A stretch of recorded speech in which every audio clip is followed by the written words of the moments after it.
Hello friends, कैसे हैं आप सब लोग। मैं विश्रांत आपका तैयारीपुर पे एक बार फिर से स्वागत करता हूं।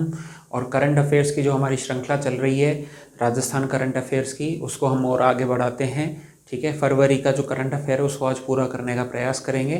फिर कल से हम मार्च का करंट अफेयर शुरू करेंगे। अभी तक आपको जो भी पढ़ाया है उसको आप रिवाइज करते रहिए। और अगर आपका कोई भी डाउट है, अगर आपको पढ़ाई में भी कोई किसी भी प्रकार की कोई दिक्कत आ रही है तो आप हमें लिख के भेज सकते हैं। हमारे जो साइकोलॉजिकल एक्सपर्ट हैं वो उस चीज़ को सॉल्व करने का प्रयास करेंगे। ज़रूरी नहीं पढ़ाई से संबंधित, अगर आपको किसी और प्रकार की भी कोई समस्या आ रही है जीवन में, या फोकस नहीं हो पा रहा है, किसी भी प्रकार की अगर कोई दिक्कत आ रही है लाइफ में, तो ज़रूर हमें लिख के भेजें। हम हमारी टीम के द्वारा उसको सॉल्व करने का प्रयास ज़रूर करेंगे। और हमारे चैनल को लाइक करते रहें, सब्सक्राइब करें, शेयर करते रहें, ताकि आने वाले वीडियोस भी आप लोगों को मिल सकें और ज़्यादा से ज़्यादा लोग इस चीज़ का फ़ायदा उठा सकें। बिल्कुल मुफ्त में आपको ये सब चीज़ें मिल रही हैं, तो ज़रूर इनका फ़ायदा उठाएं और दूसरों को भी प्रेरित करें कि जल्दी से जल्दी वो इस चैनल को सब्सक्राइब करें। ठीक है, तो चलिए आज की क्लास स्टार्ट करते हैं और बात करते हैं हम अमीन कागजी की।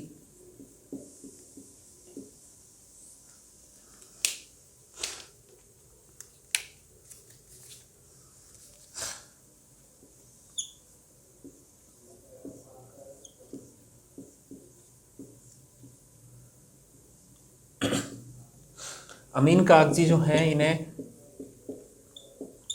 15 फरवरी 2022 को जो है वो अध्यक्ष बनाया गया है। किसका? राजस्थान हज कमेटी का।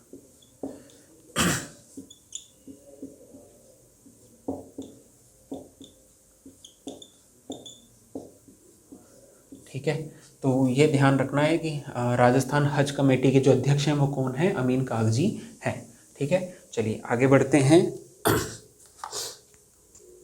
अब बात करते हैं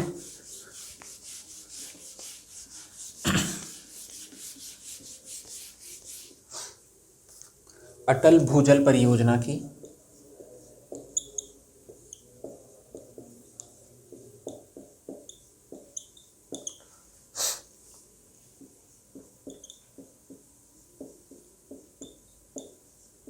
ठीक है, तो ये जो योजना है इसका जो उद्देश्य है वो क्या है? गिरते हुए जल स्तर को बढ़ाना।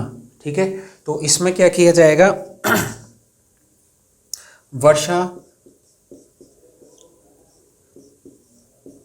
जल संरक्षण को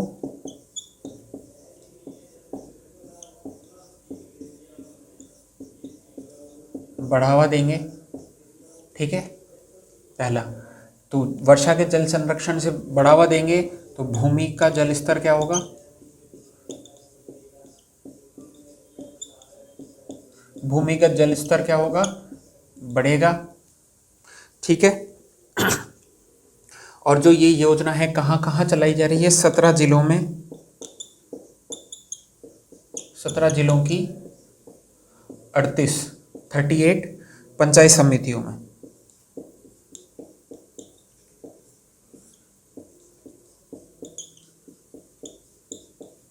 ये योजना चलाई जा रही है। तो अटल भूजल योजना जो है इसका उद्देश्य क्या है? गिरता हुआ जल स्तर जो है, भूमिगत जल स्तर है, उसको बढ़ाना, वर्षागत जल जो है उसको स्टोर करना। और ये 17 जिलों में चलाई जा रही है राजस्थान के, और 17 जिलों के 38 पंचायत समितियों में इस योजना का क्रियान्वयन किया जा रहा है। ठीक है, चलिए अब बात करते हैं हनुमानगढ़ जिले की।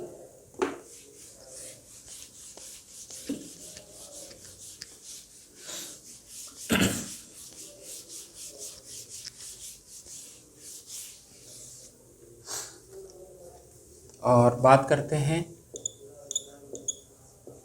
हनुमानगढ़ गजेटियर ड्राफ्ट की।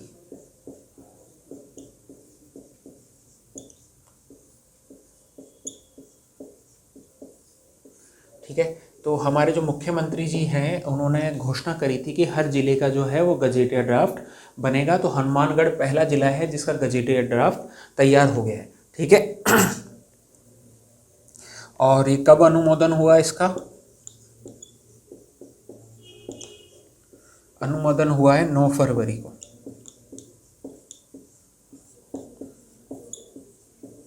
ठीक है। अब आप सोचेंगे कि गजेटियर ड्राफ्ट क्या है, तो गजेटियर ड्राफ्ट जो है वो क्या है, एक दस्तावेज है, प्रामाणिक। ठीक है, प्रामाणिक दस्तावेज है जिसमें क्या होगा, जिले का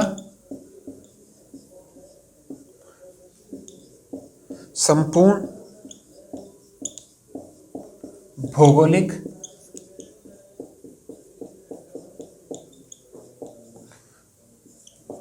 सामाजिक और ऐतिहासिक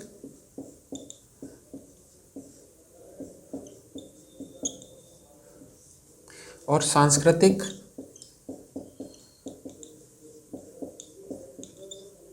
एवं आर्थिक परिदृश्य जो है दर्शाता है ये।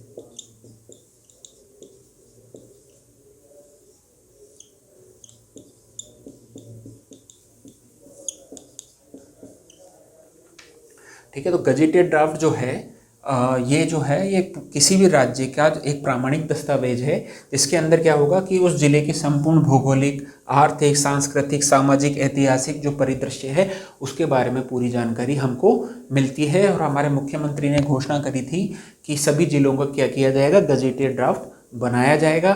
तो सबसे पहला जो ड्राफ्ट है वो किस जिले का बना है, वो है हनुमानगढ़। ठीक है, तो ये चीज़ ध्यान रखनी है कि सबसे पहला किस जिले का गजेटेड ड्राफ्ट बना है, तो वो है हनुमानगढ़। ठीक है, चलिए अब बात करते हैं सघन मिशन इंद्रधनुष की।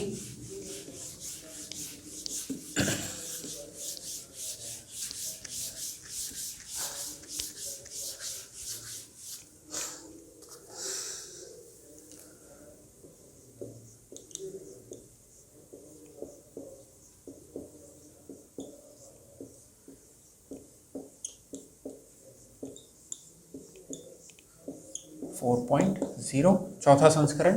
देखिए, इंद्रधनुष में होते हैं 7 रंग। ठीक है, तो जो हमारी सरकार है उसने 7 बीमारियों से बचने के लिए जो है वो टीकाकरण चलाया था। उस टीकाकरण का नाम जो है वो था इंद्रधनुष टीकाकरण। अब ये सघन मिशन इंद्रधनुष क्या योजना है कि ये जो योजना है वो जो टीका लगाया जाएगा वो माँ और बच्चों को लगाया जाएगा। जो गर्भावस्था में जो माएँ हैं उन्हें भी, और गर्भावस्था के बाद, प्लस उन बच्चों को जो किसी कारणवश टीकाकरण से, जो इंद्रधनुष के कारण जो प्रोग्राम चलता है उसमें टीकाकरण से जो वंचित रह गए किसी भी कारण से, उन्हें इस मिशन द्वारा कवर किया जाएगा। तो इंद्रधनुष चल रहा था, फिर सघन मिशन इंद्रधनुष 1.0 आया, फिर 2.0, 3.0, ऐसे 4.0। तो अलग अलग उम्र में और अलग अलग पड़ाव पे जो है वो टीके लगाए जाते हैं, ताकि रोगों से जो माँ और बच्चा है उनकी रोकथाम हो सके। ठीक है, तो ये जो 4.0 है ये इसका शुभारंभ कब हुआ,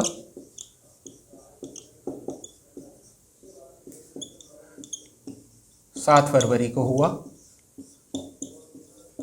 ठीक है, और बच्चों की जो उम्र है जो इसमें कवर किए जाएंगे वो है 2 वर्ष तक के, मतलब इन्फेंट्स हो गए, छोटे बच्चे हो गए काफ़ी। ठीक है, और शामिल कौन कौन होगा, महिलाएं एवं बच्चे, वो इस प्रोग्राम में शामिल होंगे। ठीक है, चलिए अब बात करते हैं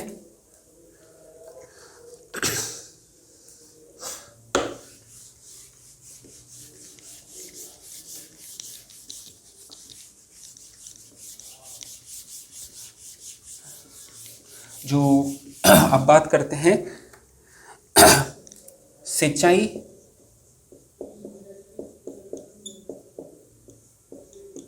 संयंत्र के अनुदान में वृद्धि। ठीक है, तो जो राज्य सरकार है, राजस्थान राज्य सरकार है वो सिंचाई जो उपक्रम होते हैं उनके लिए जो है वो उपकरण होते हैं उनके लिए क्या करती है, सब्सिडी प्रोवाइड करती है, अनुदान प्रोवाइड करती है। पर अभी हाल ही में SC ST OBC प्लस महिलाएं हेतु क्या किया गया है, अगर वो कोई किसान है जिनको सिंचाई संयंत्र की ज़रूरत है और वो SC ST OBC या महिलाओं से बिलोंग करता है तो सूक्ष्म सिंचाई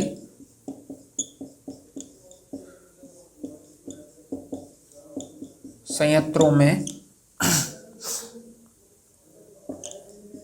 उन्हें कितना अनुदान मिलेगा, 75% का अनुदान दिया जाएगा। ठीक है, और किन्हें दिया जाएगा, SC ST OBC महिलाएं, पर वो किसान जो कौन से हैं, लघु या सीमांत है ना, या तो मार्जिनल फार्मर्स हैं या स्मॉल फार्मर्स हैं, तो उन्हें क्या किया जाएगा, 75% तक का जो है अनुदान दिया जाएगा राज्य सरकार के द्वारा। तो कहने का मतलब है अगर कोई लघु या सीमांत कृषक है जो SC ST OBC या महिलाओं में से किसी में से बिलोंग करता है तो उसे सूक्ष्म सिंचाई संयंत्र खरीदने पे कितने का अनुदान मिलेगा, राज्य सरकार की तरफ से 75%। बाकी कोई और किसान है तो उसे कितना मिलेगा, 70% तक का अनुदान बाकी को। ठीक है, तो ये है सिंचाई संयंत्र के अनुदान में वृद्धि जो हमारे केंद्र राज्य सरकार द्वारा अभी की गई है। ठीक है, अब एक बहुत इम्पोर्टेंट स्कीम की बात करते हैं, ये भी चर्चा में रही थी अभी काफ़ी ज़्यादा।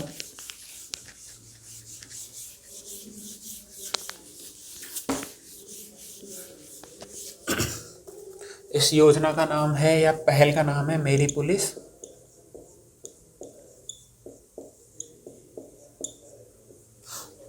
मेरी दोस्त। ठीक है, तो पहली बात तो ये योजना कहाँ चलाई गई, तो ये स्थान आ जाएगा डूंगरपुर। ठीक है, तो डूंगरपुर से स्टार्ट हुआ मेरी पुलिस मेरी दोस्त। ठीक है, और इसका उद्देश्य क्या है, लड़कियों को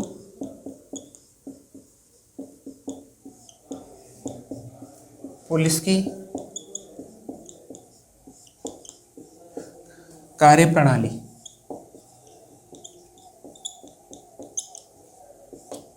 समझाना,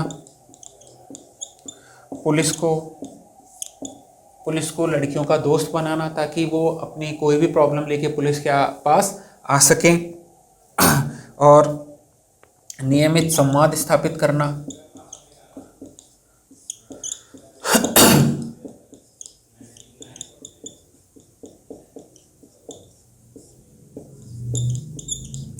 ठीक है।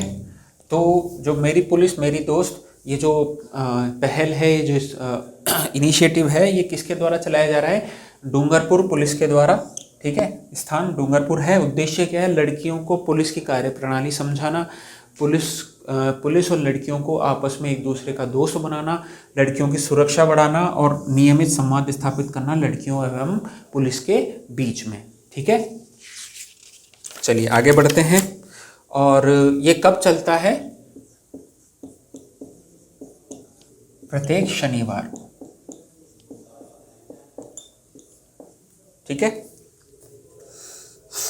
और अगर आपको याद हो तो प्रत्येक शनिवार को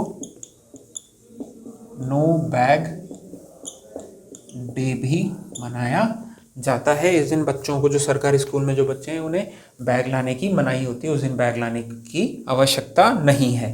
ठीक है, चलिए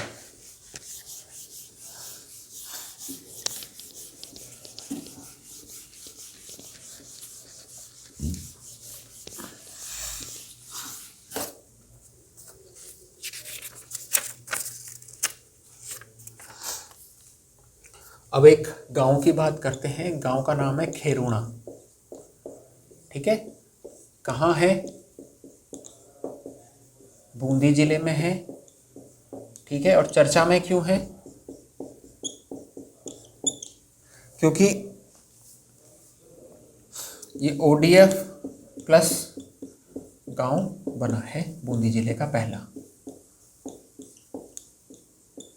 बूंदी जिले का पहला जो ODF प्लस गांव है वो कौन सा है? खेरुणा गांव है। ठीक है, तो इसलिए जो है यहाँ पे ये चर्चा में है। और इसको कौन सा गांव बोलते हैं? जींस गांव भी बोलते हैं। क्यों? क्योंकि यहाँ के जो लोग हैं उन्होंने एक जीन्स पार्क का निर्माण किया है। जीन्स वो जो हम पहनते हैं ना, पैंट टाइप की, तो वो उस जीन्स के कारण क्या है, इन्होंने जीन्स के द्वारा जो है पौधे उगाए हैं, जीन्स में उन पौधों को संरक्षित किया है, तो इसको जीन्स गांव भी बोलते हैं। इसलिए खेरुणा जो गांव है जीन्स गांव कहलाता है। कहाँ है? बूंदी जिले में है। और ODF प्लस गांव है पहला बूंदी जिले का, तो इसलिए खेरुणा गांव जो है वो चर्चा में रहा है। ठीक है।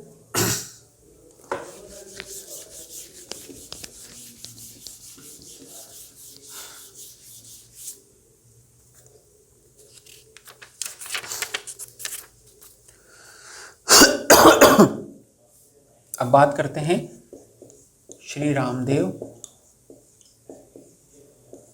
पशु मेला।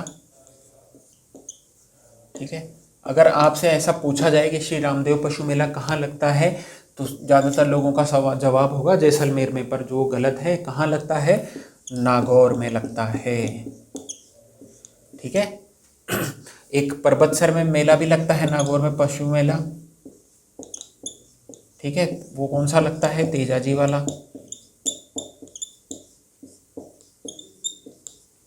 ये भी नागौर में ही लगता है। ठीक है, तो रामदेव पशु मेला भी कहाँ लगता है? नागौर में लगता है। ठीक है, और तेजाजी पशु मेला लगता है। और एक और मेला लगता है जिसका नाम है बलदेव पशु मेला। ठीक है, तो नागौर जिले में 3 पशु मेले लगते हैं। एक तो रामदेव पशु मेला, एक लगता है तेजाजी पशु मेला, सबको ये याद है कि ये लगता है, और तीसरा लगता है बलदेव पशु मेला।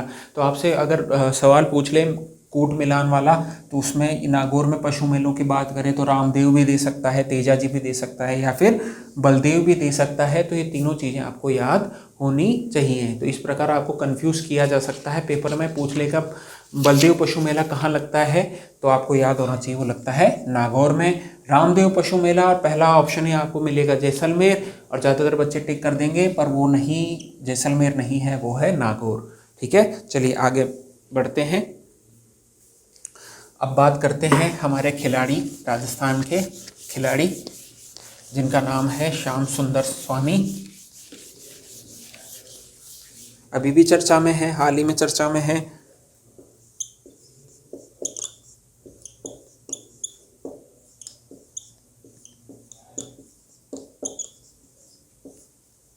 ठीक है, कहाँ के रहने वाले हैं? बीकानेर के हैं। कौन सा खेल खेलते हैं? तीरंदाजी।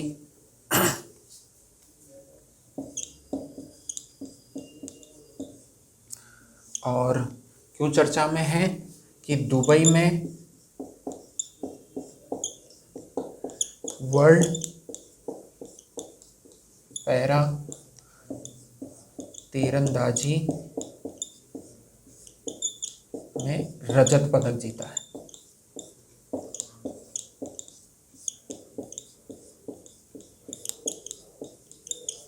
ठीक है, तो श्याम सुंदर स्वामी जो है वो बीकानेर के हैं, तीरंदाजी करते हैं, और वर्ल्ड पैरा तीरंदाजी जो प्रतियोगिता दुबई में हो रही है फरवरी में, उसमें इन्होंने रजत पदक जीता था। ये टोक्यो में भी गए थे, टोक्यो में पदक नहीं जीत पाए थे, पर अभी दुबई में इन्होंने पदक जीता है। ठीक है,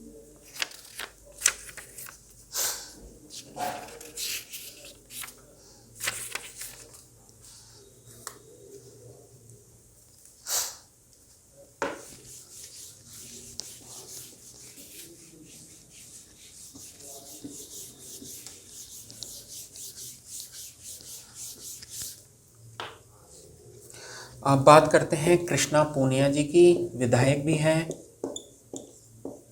और हाल ही में फरवरी 2022 में इन्हें राजस्थान राज्य क्रीड़ा परिषद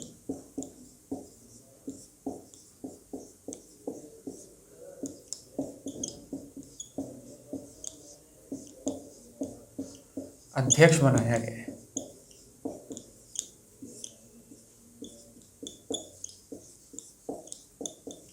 तो कृष्णा पूनिया जी जो हैं वो विधायक हैं, ठीक है, और राजस्थान राज्य क्रीड़ा परिषद की भी अध्यक्ष हैं, ठीक है। तो इन्होंने भी हमारा देश का नाम काफ़ी रोशन किया था।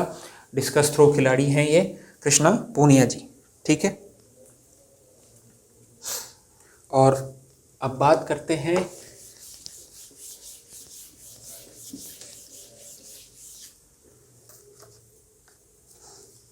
डॉक्टर ओम प्रकाश की। काफ़ी चर्चा में थे, पेपर में भी इनके संबंधित सवाल पूछा हुआ है। लैब असिस्टेंट में डॉक्टर ओम प्रकाश, इन्हें क्या मिला है? ई गवर्नेंस राजस्थान अवार्ड मिला है,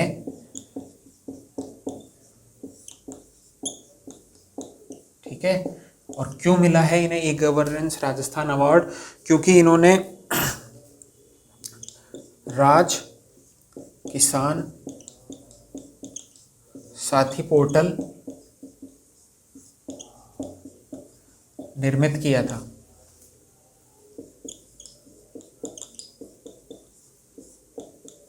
ठीक है।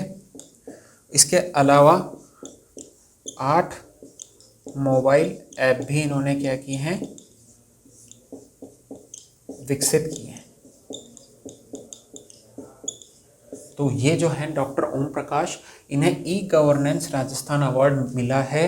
और इन्होंने क्यों मिला है इन्हें? क्योंकि इन्होंने राज किसान साथी पोर्टल निर्मित किया है, साथ ही साथ इन्होंने 8 मोबाइल ऐप भी जो हैं विकसित किए हैं, लोगों की हेल्प की है, ठीक है।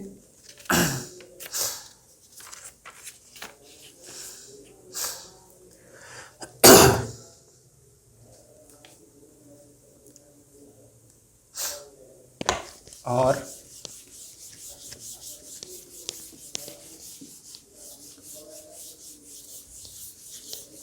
अब बात करते हैं सांचू पोस्ट की,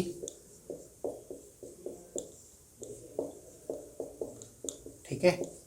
तो ये कहाँ बनेगा? बीकानेर में। जैसे जैसलमेर में तनोट माता का मंदिर है और वहाँ पे एक पोस्ट बनी हुई है, वैसे ही सांचू पोस्ट है वो बीकानेर में है। और माता कौन सी है यहाँ? सांचू माता। और ये सवाल भी आपसे अभी हाल ही पेपर में पूछा गया था, शायद आपसे लैब असिस्टेंट के पेपर में ये सवाल पूछा गया था कि सांचू माता का मंदिर कहाँ है, तो वो है बीकानेर में, ठीक है।